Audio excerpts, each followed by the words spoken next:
let me also say to any of you wondering, because this is always that pops up, you get no grade incentive for coming. So there's no bonus. And you're like, then why would I come? Because you want to pass the test. So I cannot do that. To me, bonus should be accessible to everyone. And not everyone has the ability to come at 2:00 and give me 2 hours or 1 hour or a half hour.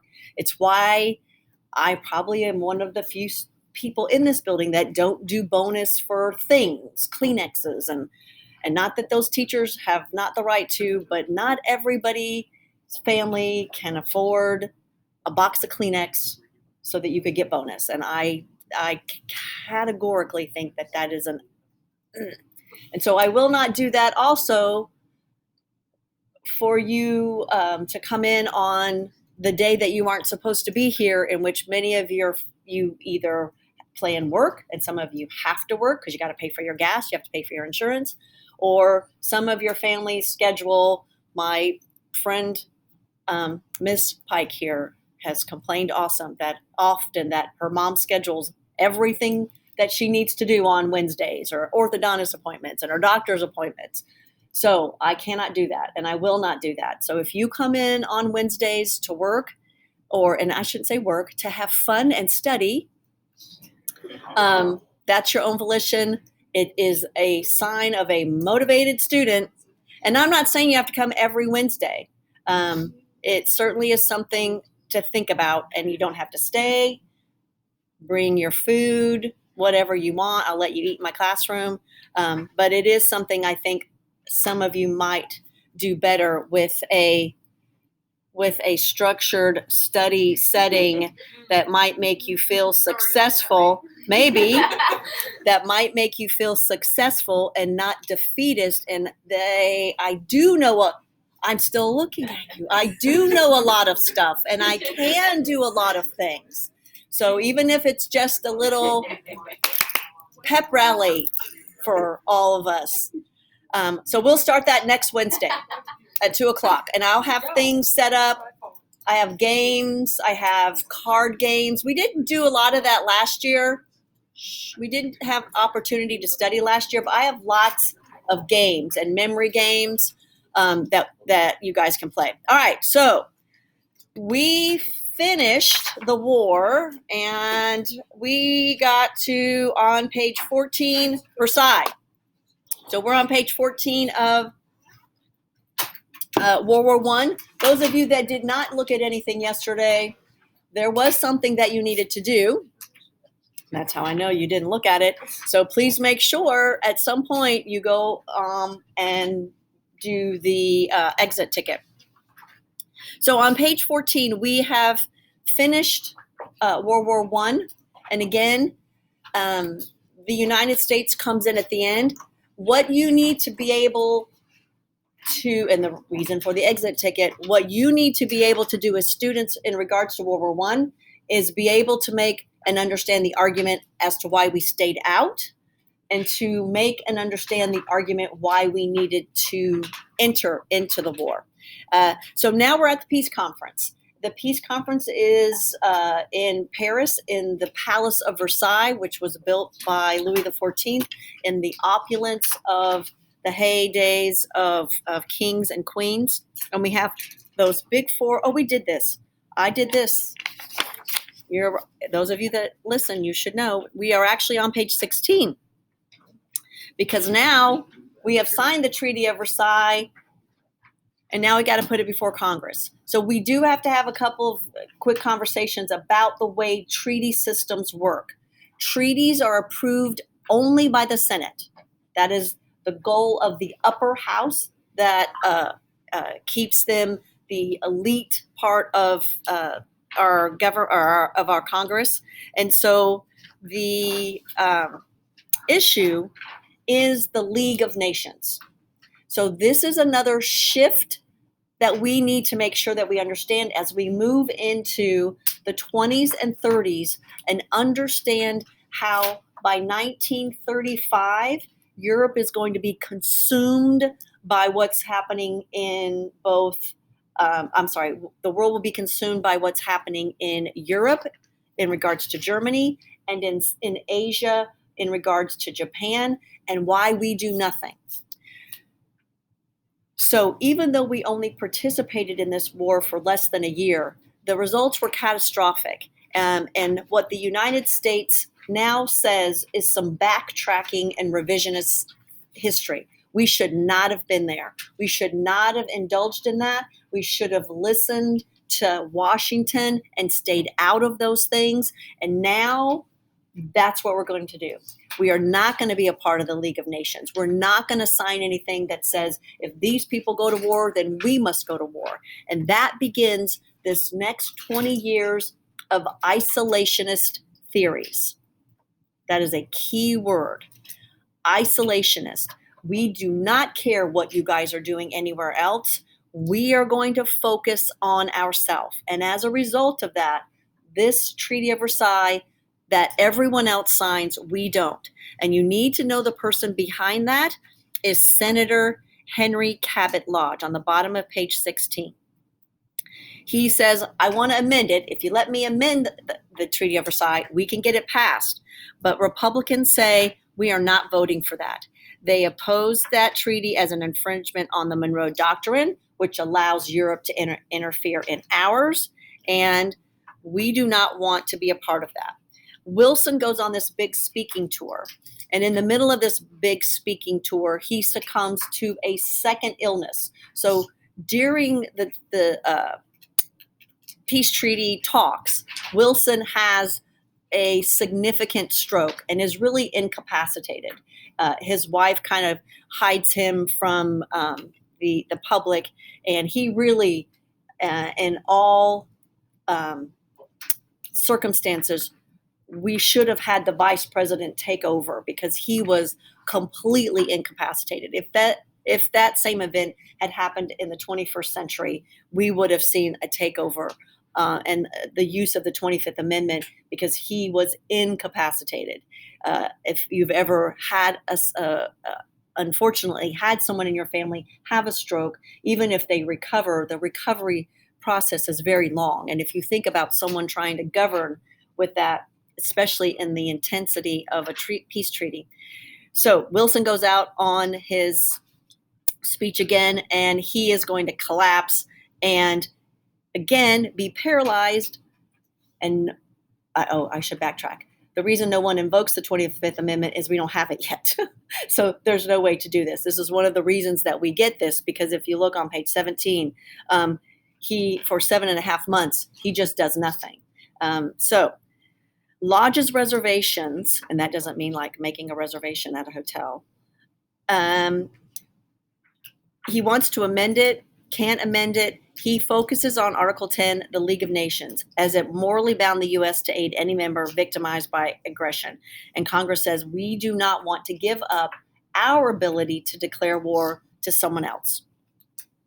So we get to all of this stuff. What ends up happening is the peace treaty will not be successful. We will sign at the bottom of page 17 our own peace treaty with Germany, July 25th, 1921. And in doing so, we'll officially end our participation. On page 18, World War I political results.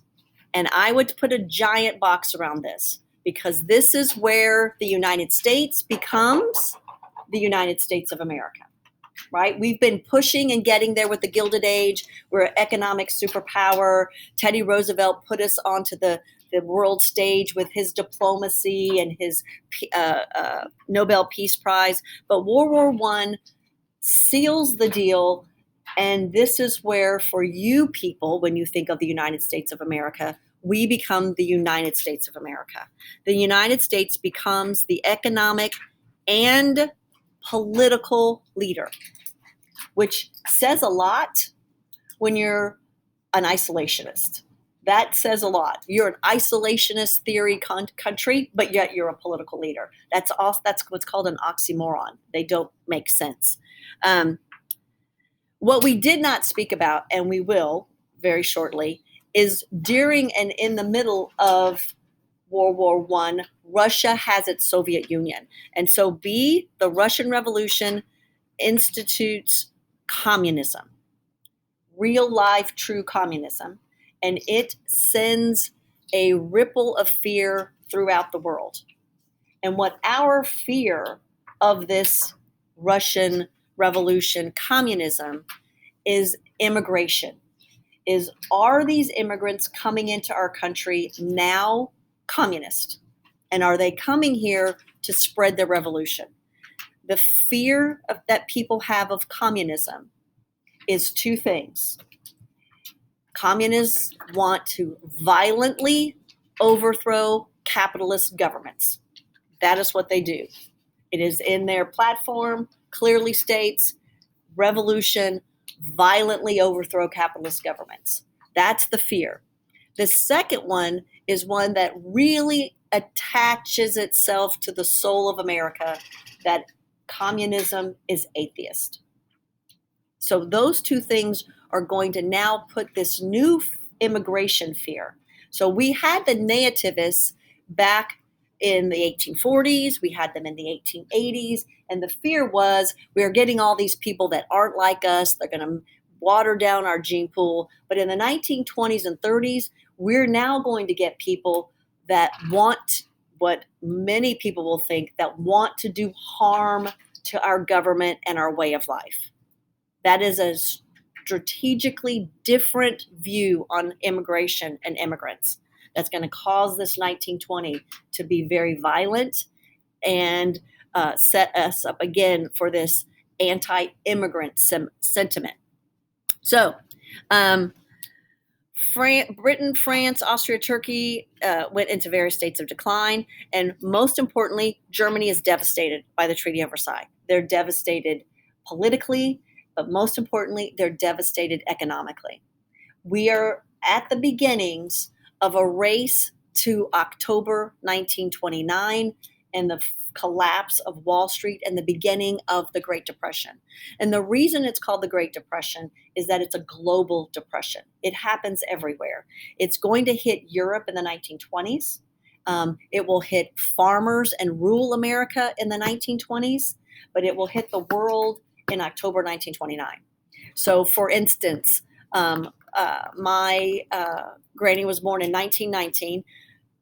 By the time she has any living memory of living on Earth, she is the daughter of a poor rural North Carolina farmer.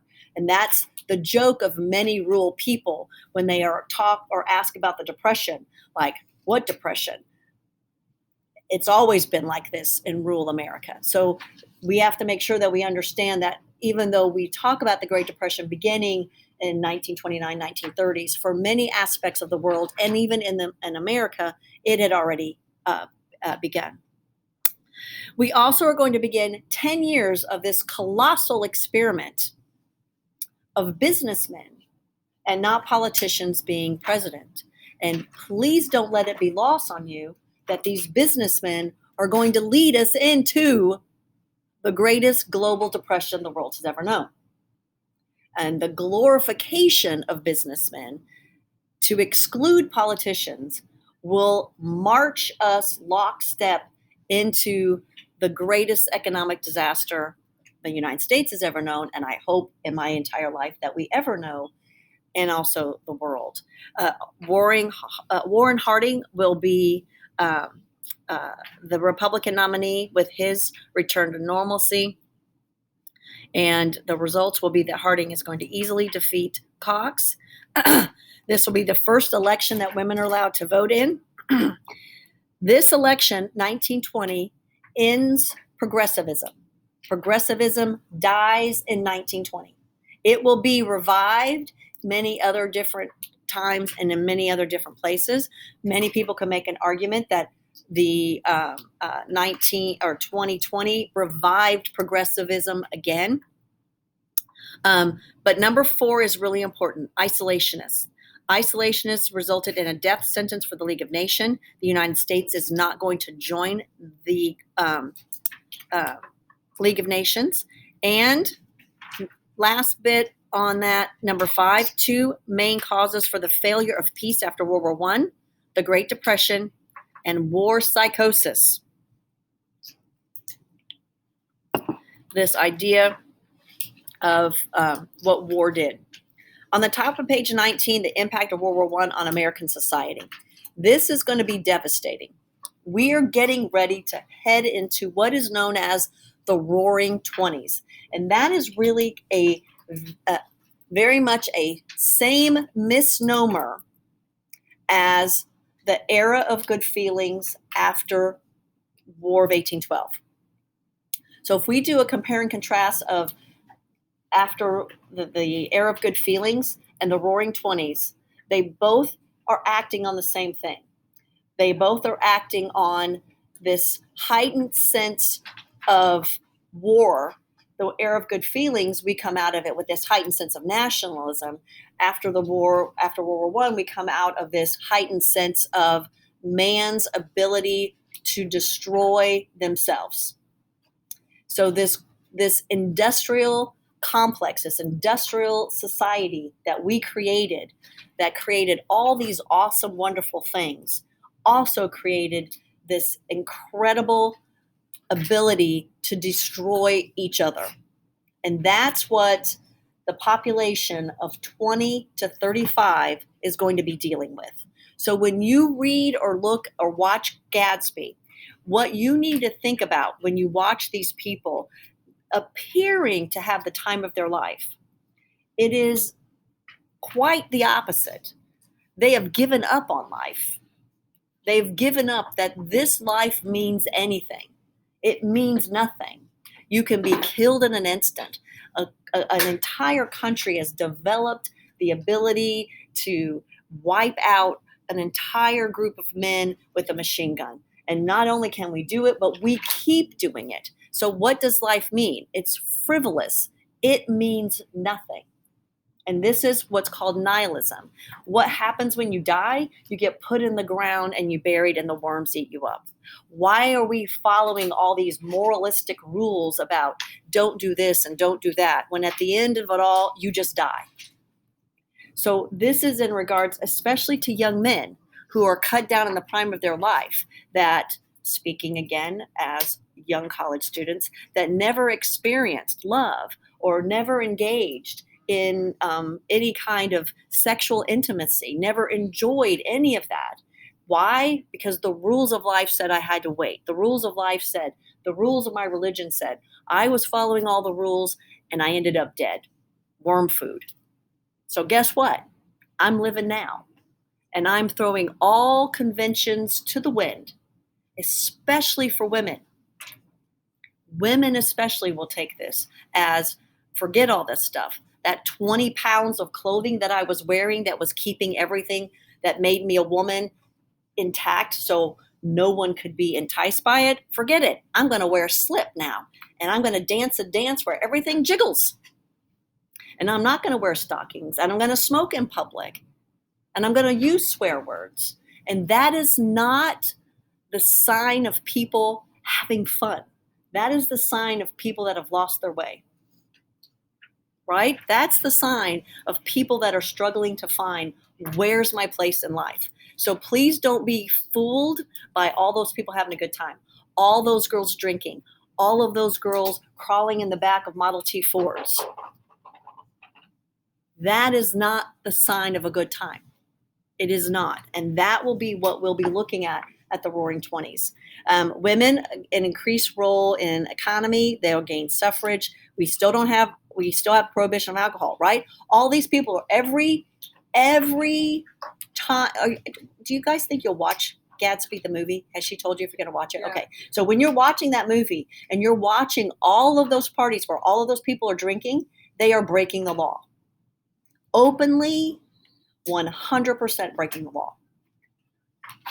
Because it's illegal. Increased nativism, civil liberties suspended. We're going to have the Red Scare, men left home to fight, volunteer, U.S. returns to isolationism. So our first look at the 1920s is the sad, yucky part, politics. So we elect Warren G. Harding. with Calvin Coolidge as his vice president, who will eventually become president. He is known as Silent Cal. He doesn't speak. Then the most famous joke of Calvin Coolidge is he's at a dinner party and he's seated next to a society lady who leans over and says, "I made a bet with my friend that I could make you say more than 5 words." And his response was, "You lose." He is not a personable human being, not necessarily a bad human being, but just not a lot of personality. Returning to normalcy. And now we move after, and please again, my same old analogy of my grandfather clock pendulum, right? We moved really, really far to the left with progressivism, right? All these things that we were trying to provide for society. And now we're going to go hard right, not back to the middle where we should go and sit and kind of oscillate, but we're going to go back hard right. So Republicans, conservatives are going to take over for the next 10 years. We already talked about all of these on page 3, the aftermath of World War I. War industry boards will be dismantled. Everybody will get back all their stuff. On page 2, this will be where we begin our long history of civil rights and the lack thereof and the movement towards. So, while serving their country, African Americans experienced in Europe, while they went to protect democracy for the world that they are not entitled to in their own country. If you listen to the lecture, I made a big deal about that these African American, these Black Americans were able to walk in the front door of restaurants, walk into the front door of stores, dance with white women, date white women, eat at the same place. And after they secure democracy for the world, they come back to an America that creates and has made them second-class citizens. And so we begin in the 1920s a long series of very, very violent race riots, where entire towns will be burned, entire communities will be uprooted, and they are all across America. So what's important is this is not a Southern thing any longer. It has moved across America. It's going to be in Kansas. It's going to be in Detroit. It's going to be in Gary. It's going to be all across the United States. And again, it's spurred by that Black migration. The Chicago race riots, 23 Blacks, 15 whites, 500 wounded, and more importantly, 1,000 families homeless. And what you should hopefully, how do 1,000 homes disappear? They burn. And this, again, is terror and the terror beginning. We're going to have race riots in Knoxville, Tennessee, Omaha, Nebraska, the state of Washington, all across the United States in the 1920s will begin these very violent race riots. At the same time, we're going to have this idea of the Red Scare. So now anytime you see the word red attached to anything, that's communism. In the 1950s, we're going to take a 1950s kind of look on it and call it pinko. Pinko would be the same thing as calling someone a communist. We're not there yet. But so Harding's administration is very, very scandalous. We have one of the greatest presidential scandals of the century. It's called the Teapot Dome scandal. And here's the problem. When you have businessmen running politics, they run politics like they run their businesses. Some of them aren't very honest. And that's okay if you run your business that way. That's okay if you're underhanded and crooked and you're Rockefeller and Vanderbilt and Carnegie and you're cutthroat and slit throat when you run a business. But when you run the government of the United States of America for the people, you can't do that. You can't do that. We have rules. We have regulations. There's reasons. There's reasons why the founding fathers put that there, because why? That's what the king did.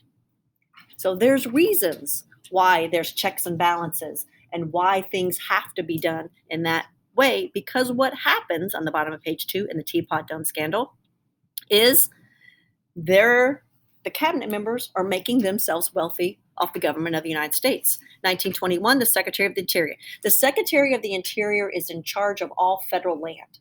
So when you see that, the Secretary of the Interior, it means the interior business of the United States. The federal government owns a lot of land. If you've ever been to Yosemite, if you've ever been to Niagara Falls, if you've ever been to Yellowstone, that land is owned by the federal government. The federal government owns that land. And that is why I always try to like Wyatt and the national park system, how awesome that would be, that you like history, you like outdoors. You're a government employee, you will make great money, you will be taken care of, you get to wear a cool uniform, you get to be a ranger. It's a great job for people that like outdoors and like history. I'm not just saying that Wyatt would be good at, but anybody. All of that land is governed by the Department of Interior. And it's a lot. And so what happens is they transfer oil. Also, you should know that the United States government has a large reserve of oil. And it is for the protection of the United States if there's an oil crisis, which there was in 1972. So anyway, they transferred the naval oil reserves to Teapot Dome, and they leased that land, and they received a bribe of $400,000. I want you to know in 1921, if anyone gave me $400,000 right now, I would be a very pleased person, and I would be retired tomorrow if someone gave me $400,000. In 1921, if someone gave you $400,000 when to be considered wealthy, you needed an annual income of $5,000 a year, that's a lot of money. That's a lot of money. The scandal's going to become public in 1923. They are indicted. So this is not a scandal that just goes away. These men are indicted. They go to jail. The oilmen are acquitted, but the scandal, again, undermines the court system and public officials. They'll bring in the Attorney General to investigate, forced to resign, jury failed to quit. I mean, this was a huge deal. This is really one of the first times that government officials go to prison for their actions. Harding is going to die in office, so Calvin Coolidge now becomes the president. All right, so we'll stop there. Quiz time. It is on the lockdown browser, and the secret code word is U-boat with one word. U-boats. One word, plural.